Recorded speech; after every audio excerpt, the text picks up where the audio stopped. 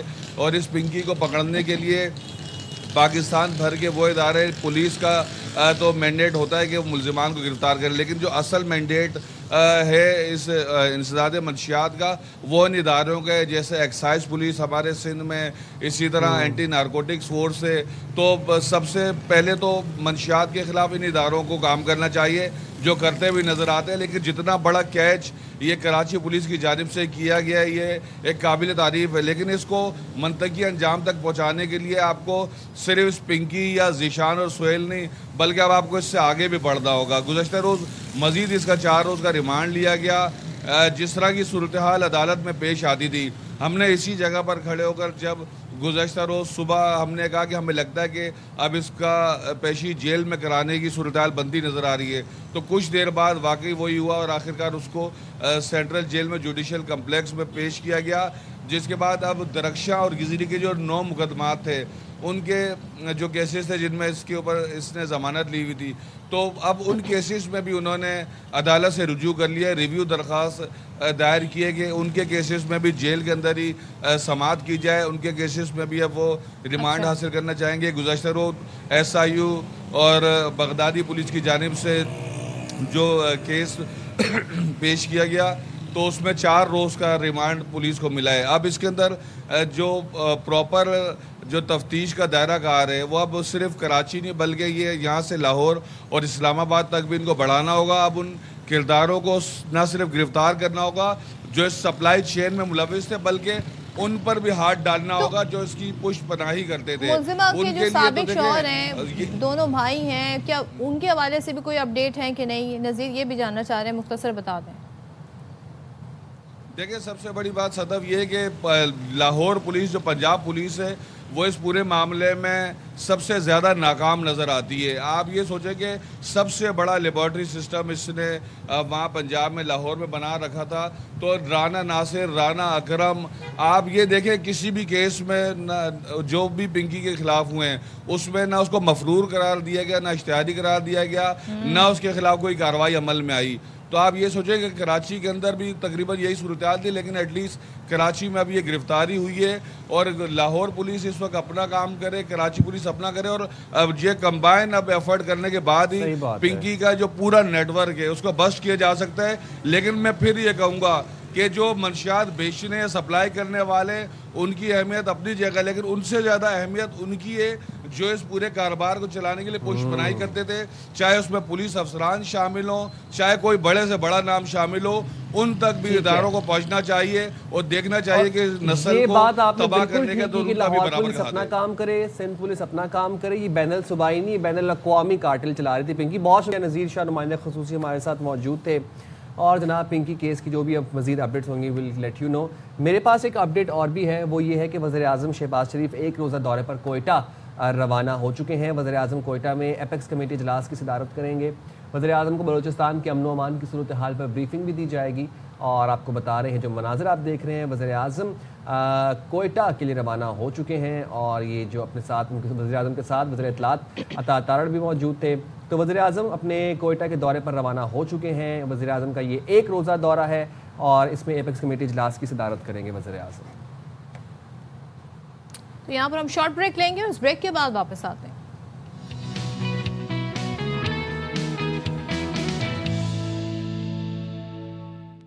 تو ہم نے ویدر کی تو بات ہی نہیں کی. ایسے کیسے ہو سکتے ہیں کہ ہم نے ویدر کی بات ویدر کی بات کریں اور پھر مئی کا مہینہ اور گرمی کا ذکر نہ ہو, تو ایسا کیسے ہو سکتا ہے. لیکن اب آپ کہیں گے آپ لوگ تو ہمیں ایسی خبریں سناتے ہیں, اب کیا کریں. مئی کے منتھ میں آپ کیا ایکسپیکٹ کر سکتے ہیں ویدر سے, اور پھر ہم سے کیا ایکسپیکٹ کر سکتے ہیں, ہم وہی بتائیں گے جو موسم کا حال ہے. تو ملک میں آج سے 26 مئی تک شدید ترین گرمی پڑنے کا امکان ہے. یہ میں نہیں کہہ رہے, یہ NDMA نے شدید گرمی اور ہیٹ ویو کا الرٹ جاری کیا ہے.